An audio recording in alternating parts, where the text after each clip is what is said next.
E você viu o que o René Simões disse sobre o Filipe Luís? O Filipe Luís não é um grande treinador. Com esse time do Flamengo, quero ver ele pegar um time pequeno, de pouca expressão, e fazer alguma coisa. Curioso, né? Para o brasileiro, fala-se isso. Eu não vi falando isso para o Jorge Jesus, eu não vi isso falando para o Arthur Jorge, eu não vi isso sendo falado para o Abel Ferreira, mas para o Filipe Luís pode. Você quer mais alguns dados? Foram 6 meses, 3 títulos no profissional e 2 na base. 5 títulos. Você quer o 6º título? Nenhum cartão amarelo, nenhum vermelho, em nenhum momento o árbitro veio lá dentro do campo e dizendo para ele: comporte-se, seja profissional, deixa eu trabalhar. Nada. Você quer o 7º título? Ele foi o único que passou naquele palco e cumprimentou a todos, inclusive as mulheres que estavam lá entregando as medalhas para as autoridades. Isso não é só um grande treinador, é um grande homem, é um grande ser humano. Parabéns, Felipe. Estamos juntos, vamos continuar conversando muito e cada vez bem mais coisa. Ambição não é pecado. Lembre-se, viva com fair play. E é isso, pessoal. Taca pedra, mas quem entende de futebol sabe que o Filipe Luís tem um futuro brilhante pela frente. E o choro dos tricolores, ele ainda não terminou. Viram tudo o que aconteceu, as decisões, né, as tomadas de decisões para um lado, não para o outro, a entrada por trás do De La Cruz no Serna. Mas a gente fala e vai soar como desculpa. Aí as pessoas pegam o corte da entrevista e colocam como se o cara estivesse reclamando e chorando por ter perdido, enfim. Isso é muito complicado a gente falar de arbitragem. A jogada dele com o menino, naquela confusão com o Mano, ficou bem visível. O árbitro não tem que separar a briga, não tem que tirar, você tá ganhando, calma. Ele tirou a primeira vez, o menino depois mostrou a tatuagem. Então dá um amarelo, e aí o menino vai parar, mas enfim. Tô aqui para reclamar de arbitragem, mas o acréscimo, muita substituição no segundo tempo, 2 situações de VAR, e você dá 6 minutos. Eu achei pouco, mas ele falou que deu 8 no final, né? Mas quando eu vi no placar tinha 6, então... É isso aí, é inacreditável, mas, segundo o próprio Thiago Silva, a arbitragem praticamente que deu o título ao Flamengo. É muito choro, chora na cama, que é lugar quente. E no vídeo de hoje a gente vai falar tudo sobre essa primeira fase de grupos da Libertadores. As datas e também os horários. Vou falar para vocês como estão atualmente os adversários do Flamengo nos seus respectivos campeonatos. Em relação à fala do presidente da Conmebol, né? Pelo amor de Deus, é querer ser uma mula ao quadrado em falar o que ele falou. E falando sobre o mercado da bola, 2 situações diferentes, sobre o Alcaraz e também sobre o Jorginho. E em relação à renda de Flamengo versus Fluminense, cada um botou mais de R$1 milhão no bolso, só que a gente tem que colocar sempre aquele asterisco, né? O Maracanã é um estádio que custa muito caro financeiramente para a gente poder abrir e jogar uma partida nele. Já eu explico o porquê para vocês. Deixe seu like, se inscreva no canal. Fla Geral tem tudo da base ao profissional. Isso aqui é Flamengo! E agora eu vou deixar com vocês as palavras do Wesley, né? Como foi essa virada para o Wesley que, segundo ele mesmo, estava indo para o caminho errado. O Gerson é um paizão para mim, porque no momento mais difícil ele me abraçou. Tava indo para o caminho errado. Fui diversas vezes, ele não desistiu, ficou me puxando, vem pra cá, vem pra esse caminho, é por aqui. Eu às vezes não enxergava, às vezes ele falava aqui, saía aqui, eu seguia pro caminho errado de novo. Aí eu falei, caramba, ele se importa mesmo comigo. Aí comecei a escutar ele mais um pouco, ser mais de família, porque ele tem a família dele, né? Aí fiquei mais junto com ele, já comecei a fazer minha família também. Aí a gente foi indo, as coisas foram começando a acontecer. Aí recebi a notícia que ia ser pai, eu já ia contar pra ele, opa, vou esperar um pouquinho. Aí esperei o aniversário dele e entreguei um presente para ele contando sobre a gravidez e falei para ele que como ele foi um pai para mim, eu queria que ele fosse um pai para minha filha também, e se ele aceitaria ser padrinho, ele aceitou, ficou felizão e hoje tá lá, me ajuda em tudo que eu peço. Ele até brincou esses dias, os caras perguntaram, e teu filhão? E meu filho já cresceu agora já tá com a família dele lá, só que eu sei que se eu precisar dele, ele vai estar por mim. E é isso, rapaziada. Belas palavras de um dos melhores laterais direitos do mundo. Realmente uma virada de chave para um atleta que estava na boca do povo no lado negativo e hoje em dia está na boca do povo do lado positivo. E rapaziada, por que a gente bate muito na tecla do estádio próprio, né? Se a gente for dar uma olhada nos números no Maracanã, no último Fla-Flu, o dinheiro que os dois dividiram é um dinheiro muito distante do que a maioria dos clubes eles recebem em relação a mando de campo, a colocar os jogos ali na própria casa, né? As receitas elas são divididas, mas olha que coisa distante da realidade, né? Quando a gente fala que o Maracanã, o custo do Maracanã é muito alto, são por causa desses números. Vamos dar uma olhada. A renda bruta, ela foi no Fla-Flu de 4.300.000 reais e mais alguma coisa, tá? Sobrou para Flamengo e Fluminense R$1 milhão para cada um.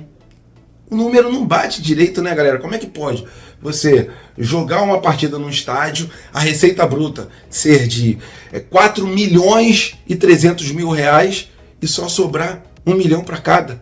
E para onde foi mais da metade desse dinheiro? Para os custos do estádio. É isso, galera. O Flamengo ainda recebeu um pouquinho a mais, em torno ali de 350 mil por causa da receita dos bares e etc. Mas é um valor muito distante. E quando a gente fala de estádio próprio, é para enxugar esses valores que a gente gasta com manutenção de estádio, com dia do jogo ali, que a gente, como o Maracanã é muito grande, né, um estádio para a Copa do Mundo, a gente gasta muito dinheiro com o entorno do Maracanã, né, para segurança, para o pessoal que fica na catraca e etc, para limpeza. E no estádio próprio, a receita ela ficaria com o clube em torno de 70%. A maioria dos clubes que tem estádio, eles ficam mais ou menos com 70% da receita. E no Maracanã são esses valores, né, em torno de 40% que o clube fica.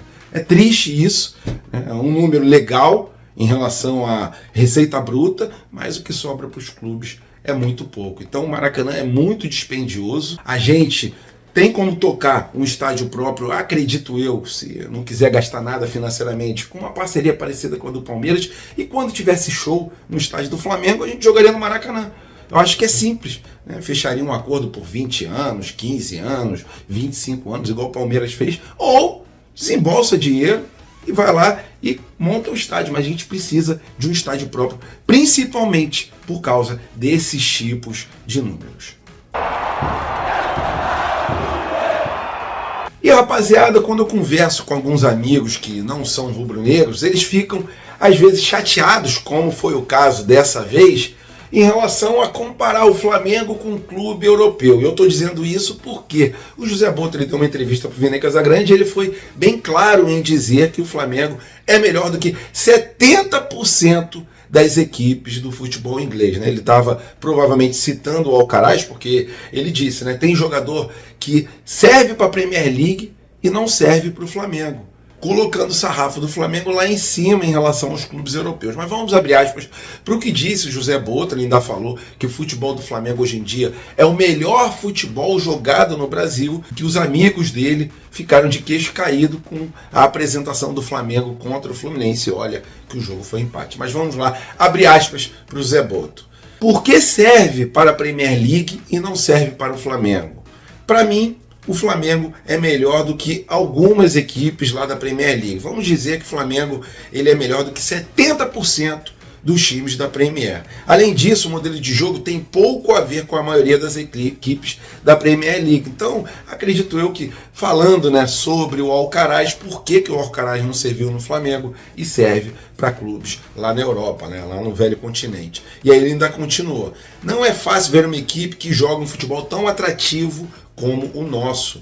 Inclusive, hoje eu recebi mensagem de alguns amigos meus europeus que assistiram a partida contra o Fluminense e ficaram completamente deliciados com a forma com que nós jogamos, apesar de ter sido empate. E aí, irmão, os anti-rubro-negros, quando eles ouvem isso, eles ficam falando, pô, mas é muita soberba de vocês se comparar a clubes europeus. Galera, sinceramente, vou falar a minha opinião. Caso o Flamengo jogasse Liga Espanhola, né, La Liga, se jogasse a Premier League, se jogasse a Série A, que se eu não me engano é a Liga Italiana, se jogasse Campeonato Português, né, a Liga Portuguesa, o Flamengo sempre disputaria, né, para pelo menos ir para a UEFA Champions League, quiçá disputar um título. Se fosse na Liga lá de Portugal, acredito eu que todo ano a gente bateria campeão de pelo menos um campeonato. Em relação ao Campeonato Espanhol, a própria Premier League, o Flamengo disputaria sim, acredito eu que todos os anos a gente conseguiria uma vaga para a UEFA Champions League. Mas a gente tem que botar no papel também que a moeda europeia é o euro, e a cada €1 a gente compra quase R$6. Então, o Flamengo joga em um continente onde a parte financeira é muito distante da parte financeira europeia. Mas desde 2013 nos organizamos para hoje em dia termos um clube, um time que podemos, segundo o próprio especialista, que é o José Boto, especialista em futebol europeu, que bateria de frente com a maioria dos clubes lá na Europa. Então é isso, não adianta a antizada ficar chorando, a dor de cotovelo deles serem gigantescas, porque a grandeza do Flamengo, ela se fez, lógico, sempre pelo tamanho da torcida, mas também pela organização, né, pela austeridade financeira. A gente, em 2013, teve que se desfazer de alguns jogadores. Até 2015, 2016, nenhum grande craque a gente conseguiu contratar, né? A partir de 2016 que o time foi se montando e ganhando uma encorpada. E a gente hoje em dia tem um dos melhores elencos de toda a América. Então é isso, foi muito trabalho, não caiu do céu, não veio da noite para o dia, como alguns clubes tentam fazer. Por exemplo, o Corinthians. O Corinthians, em apenas um ano, aumentou em R$700 milhões a sua dívida. Em vez deles economizarem para tentar seguir um caminho correto, que foi o que o Flamengo fez, porque eles estavam devendo 1,5 bilhão, 1,7 bilhão mais ou menos. Agora a dívida aumentou para 2,5 bilhões, porque eles tentam montar um time artificial. Porque se não tem dinheiro, irmão, monta um time onde a mão alcança, igual o Flamengo fez. E hoje em dia o Flamengo é gigantesco também dentro de campo, com uma Seleflá, se a gente pode dizer assim, né? Porque todos os jogadores titulares já passaram pela seleção brasileira. Todos os jogadores de reserva já passaram por algum tipo de seleção. Então é isso, né? Muito trabalho, muito suor, mas o pessoal só vê as vitórias, né? As guerras, as batalhas que a gente teve que combater, aí ninguém lembra, todo mundo esquece, né? Mas é isso, o Flamengo tá lá por méritos próprios e graças a você também, nação rubro-negra, que sempre chegaram juntos, né? Principalmente desde 2013 para cá, com a organização do Flamengo, a nação rubro-negra que sempre apoiou também, mais uma vez. Rapaziada, saiu o horário e as datas dos jogos do Flamengo na primeira fase da Libertadores. Já já eu falo com vocês sobre isso. Vou falar também sobre a reação dos torcedores do Córdoba, né, da Argentina, Central Córdoba, quando eles souberam que o Flamengo tinha caído no grupo deles, eles ficaram maravilhados, encantados. Parece realmente que o Flamengo é o Real Madrid das Américas, né? Porque eles se sentiram muito privilegiados. Poxa, o Flamengo, cheio de craques, vem jogar aqui no nosso estádio. Olha que privilégio. Então, bem legal essa reação dos torcedores do Central Córdoba. Vamos dar uma passadinha já já, né, sobre a situação atual dos clubes da LDU, do Córdoba e também do Táchira, mas antes disso a gente tem que comentar a infeliz, no mínimo para dizer infeliz, fala do Alejandro Domingues, né, que é o presidente da Conmebol. E ele disse o seguinte, perguntado, né, sobre como seria uma Libertadores sem os times brasileiros, por causa daquela ameaça da Leila Pereira de falar que poderia jogar a CONCACAF. E ele falou o seguinte, né? Nesse momento, irmão, nesse momento de tanto problema, principalmente por causa do jogador do Palmeiras, né? Por causa daqueles atos de chamando ele de macaco, essas coisas. Ele falou o seguinte, olha a analogia que a Mula fez. Libertadores sem os times brasileiros seria como o Tarzan sem a Cheetah. Meu Deus, onde está a cabeça dessa mula para falar isso? Depois ele falou, foi sem querer, eu não quis dizer isso. Mas, cara, a gente está falando sobre atos de racismo. E o cara compara o Brasil com a macaca Cheetah. Sem comentários, queria saber a opinião de vocês. Vamos lá fazer uma análise sobre o atual momento, primeiramente, do Central Córdoba da Argentina, né? Clube que pela primeira vez está na Libertadores, venceu o Vélez no campeonato, acho que se não me engano foi a Copa Argentina, foi motivo de muita festa para eles. Atualmente eles estão na 6ª colocação da tabela no campeonato argentino, com 17 pontos em 10 jogos. Então, atualmente eles estão ali mais ou menos no meio da tabela. Em relação à LDU, a gente sabe que o problema da LDU realmente são as alturas, né? O estádio deles é em quase 3.000 metros de altura. E atualmente no campeonato equatoriano ele se encontra na 5ª colocação com 2 vitórias, 2 empates e 1 derrota. E em relação ao Deportivo Táchira, atualmente o time venezuelano ele é o vice-líder do campeonato nacional com os mesmos 15 pontos do outro time que lidera, né? Eles perdem somente por critérios de desempate. Então é isso sobre o atual momento dos nossos adversários. Tomara que o Flamengo vá muito bem nessa Libertadores. Em relação aos nossos jogos, na fase de grupos da Libertadores, a maioria dos jogos acontecerão às 9h30 da noite. Então provavelmente sempre com a transmissão da Rede Globo. Mas vamos lá. A estreia a gente faz no dia 3/4, às 9h30 da noite, contra o Deportivo Táchira, fora de casa. O segundo jogo a gente joga em casa contra o Córdoba da Argentina, às 9h30 da noite também, mas no dia 9/4. No dia 22/4, a gente pega a LDU fora de casa. Esse jogo começa às 7 horas da noite. No dia 7 de maio, a gente enfrenta o Central Córdoba, dessa vez fora de casa, às 9h30 da noite. No dia 15 de maio, a gente enfrenta a LDU, dessa vez em casa, às 9h30 da noite. E para fechar com chave de ouro, a gente vai enfrentar o Deportivo Táchira no dia 28 de maio, também às 9h30 da noite. Então, é isso sobre a Libertadores. Eu queria muito saber sua opinião. Não se esqueçam de comentar aqui essa fala, mais uma vez, infeliz de um cara que deveria defender os clubes brasileiros em relação a isso. E ele faz essa comparação, no mínimo, esdrúxula. E rapaziada, falando sobre mercado da bola, 2 situações distintas. Uma sobre o Alcaraz e outra sobre o Jorginho. Vamos começar falando sobre o Alcaraz, porque sobre o Jorginho já encheu o saco, mas eu vou falar rapidinho sobre ele, tá? Em relação ao Alcaraz, segundo o Fabrício Lopes, jornalista, o Flamengo já bateu o martelo, né? Porque existia uma história ali que o Everton tá tentando não colocar eles nos jogos para que o Everton consiga negociar com o Flamengo baixe essa pedida financeira que está em mais ou menos 133 milhões de reais. Caso o Alcaraz realmente não bata a meta, o Flamengo já determinou que não vai negociar e o atleta voltará ao time rubro-negro, ou o Flamengo tentará vender ele para algum outro clube, mas por essas cifras, até para o Flamengo não tomar um prejuízo financeiro, né? Porque foi o atleta mais caro da história do Flamengo e pelo menos o Flamengo tenta botar essa dívida aí para um outro clube, né? Assim a gente pode dizer, pode fazer uma analogia. E aí, vocês querem o Alcaraz de volta? Acham que ele pode ainda brilhar com a camisa rubro-negra? Lembrando que ele ainda é atleta do Flamengo. E falando sobre o Jorginho, segundo o Gabriel Reis, jornalista, o Jorginho já tem passagem marcada para vir aqui para o Rio de Janeiro.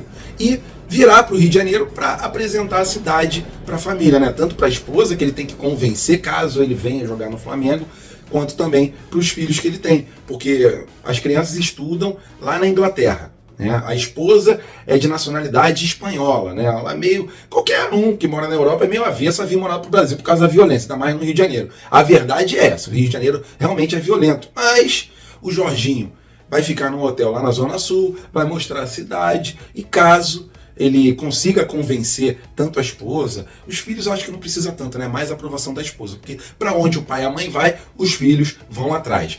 Se ela aceitar realmente gostar da cidade, é um grande passo para ele vir jogar no Flamengo, porque eu acredito que ele não abandonaria a família para ficar 2 anos aqui no Brasil. Se vier, ele virá com a esposa e também com a sua prole. É isso em relação ao Jorginho, vai tentar convencer, vai mostrar para a cidade ali, para a família, para ver se eles se adaptam ao Rio de Janeiro, se eles gostam em primeiro lugar do Rio de Janeiro, para depois ele se acertar em definitivo com o Flamengo. E segundo o José Boto, o Flamengo trabalha para que o jogador chegue para o Mundial de Clubes. Mas o Mauro César ele foi bem enfático em dizer: o Arsenal ele pode muito bem oferecer um novo contrato para o jogador tem essa questão familiar também, mas é isso, né? Nada é fácil para o Flamengo em relação ao mercado da bola, e não seria a contratação de um dos melhores jogadores do mundo há alguns anos atrás que seria facilitada, né? Tudo é muito complicado, mas o Jorginho tem essa vontade de encerrar a carreira num clube que disputa títulos, que provavelmente vença títulos nessa temporada, e esse clube se chama